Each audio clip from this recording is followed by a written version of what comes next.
In case you haven't heard the good news, both Microsoft Edge and WebKit Safari are now supporting service workers in their preview releases. This is a huge leap forward and sets up 2018 to be the year of progressive web apps. With that being said, what I want to show you today is how to handle touch events that only happen on mobile devices, then use Angular to create animations in response to these events. As you can see here, we run a different animation on this material card every time the user swipes in a different direction. If you're new here, make sure to subscribe, and I recommend that you follow along with the source code at angularfirebase.com. And while you're at it, I also recommend checking out Paul Holliday's YouTube channel and all the awesome Angular content he's creating over there. I'm going to kick this episode off by building a brand new Angular app.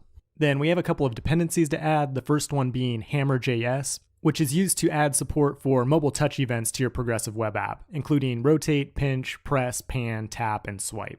Then you can install it in your app by running npm install hammerjs flag save. Then once installed, we're going to go into the main TS file and make sure to import HammerJS there. That'll make the events globally available throughout your app. In this demo, I'm using Angular material, but that part's completely optional. You can follow the install instructions on the official repo. The important part is that you install Angular animations, which is included in the Angular mono repo, so you can just install it with npm. And then make sure to include it inside of your app module. So you should have browser animations module inside of the imports array. We're going to be modeling our animations after the animate CSS library, which is one of the most popular libraries on GitHub. The library itself is just a collection of CSS keyframe animations.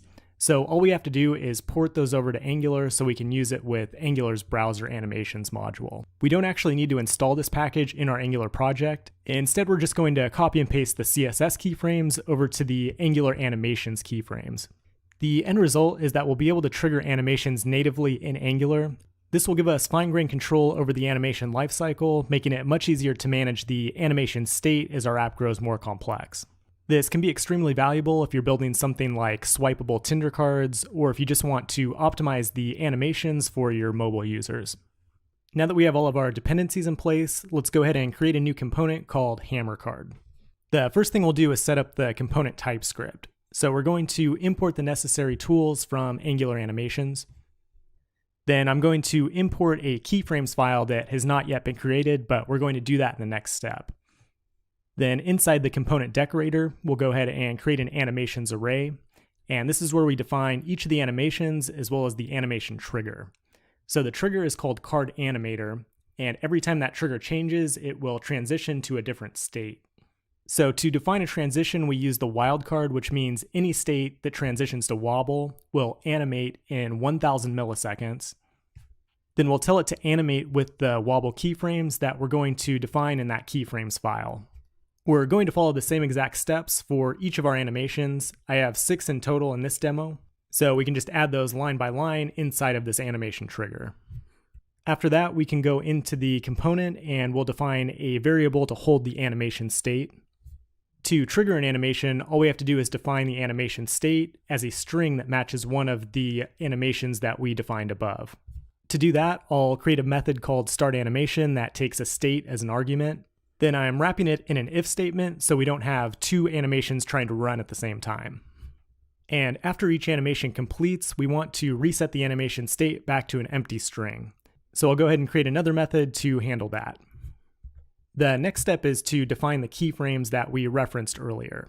So create a new file called keyframes.ts, and you can put this file wherever you want, and it can be shared throughout your application. First, we'll import keyframes and style from Angular animations, and then I'm going to pull up animate CSS side by side so you can see how this is done. All we're doing in this file is exporting variables that define the keyframes that we're going to use in the animation. Each element in the array is a style that represents a relative point in time. In the CSS keyframes to the right, the relative point in time is the percentage, but in Angular, it's represented by the offset property in this object. The basic process is that we convert the percentage to a decimal and add it to the offset property, and then we're also going to copy and paste over the CSS styles from each keyframe. It's a somewhat tedious process, and eventually Angular is going to have its own CSS parser, but for now this is the best way to go about it. To keep this brief, I'm only going to show you this first animation here, but you can find all of the animations in the GitHub project for this video. If we look a little closer at the completed keyframes, you can see we start at 0.2 and then we end at an offset of 0.8. Keyframes need to be ordered ascending based on their offset, and the last keyframe should be no greater than 1. If you remember earlier, we set our transition to be 1000 milliseconds, so it's going to cycle through these keyframes based on that duration of time. With the keyframes in place, let's jump over to the component HTML and start putting this together. So we start with the material card. Then we define the animation trigger by calling @cardAnimator with the animation state. Then Angular calls a done event when the animation is finished. So when it's finished, we're going to reset the animation state back to an empty string. Now we have a whole bunch of HammerJS gesture touch events that we can start playing with. First, we'll listen to the swipe left event. When the user swipes left, we'll call the start animation function and pass it the slide out left animation. For swipe right, we'll use the zoom out right animation. Then we'll also add swipe up and swipe down, but these ones are going to need some additional configuration, which we'll get to in the next step. Then we can go ahead and add the Angular logo and some default text to our card. Then we'll set up a couple material buttons to trigger animations on a button click or tap with HammerJS. A tap is similar to a click, but optimized for mobile devices and can provide some additional metadata for creating custom events. At this point, you can open up Chrome DevTools and run the mobile application emulator, and you should see all the animations running like you would expect. So that's pretty cool, but I still want to show you how you can create your own custom events, as well as customize the behavior of HammerJS. The swipe up and swipe down events are disabled by default, but if we want to enable them, we can import HammerJS into our app module, and then Angular has a Hammer gesture config built into Platform Browser. You create your own Hammer config class, and then you give it an overrides object, which gives you access to the full HammerJS API. You can check out all the options in the Hammer docs, but for now we just need to set the swipe event to direction all. Then to use this config, we need to go down to providers and tell Angular to use our custom class. That'll get the swipe up and swipe down events working, but I want to take this one step further and create my own custom events. This is a perfect use case for an Angular directive, which I'm going to call Hammer Time. Then to create custom events in Angular, you're going to need host listener, output, and event emitter. First, we'll use the output decorator on a property called double tap, which is equal to a new event emitter. And double tap's going to happen whenever the user taps twice on an object. And then we'll do the same thing for triple tap, which is the same exact thing, but when a user taps 3 times. To create these custom events, we'll first listen to the main tap event coming from HammerJS, and Hammer gives us the tap count for each event. So we can just wrap that in an if statement, and if the tap count equals 2, then we know that the user has double tapped. Then inside the if block, we'll call double tap emit this event. Now the process is exactly the same for triple tap, just looking for the tap count to equal 3.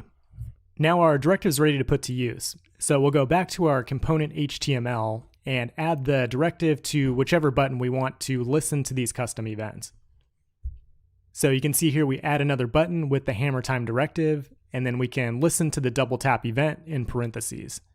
Then we can run the same start animation function and pass whichever animation we want to use there.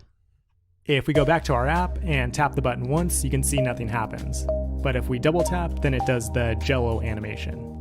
That's just barely scratching the surface of Angular animations and HammerJS. If this video helped you, please like and subscribe. And if you want to take your app to the next level, consider becoming a pro subscriber at angularfirebase.com. You'll get access to a support network designed to help you get your app built and shipped into production, as well as a free copy of my book and access to exclusive content every week.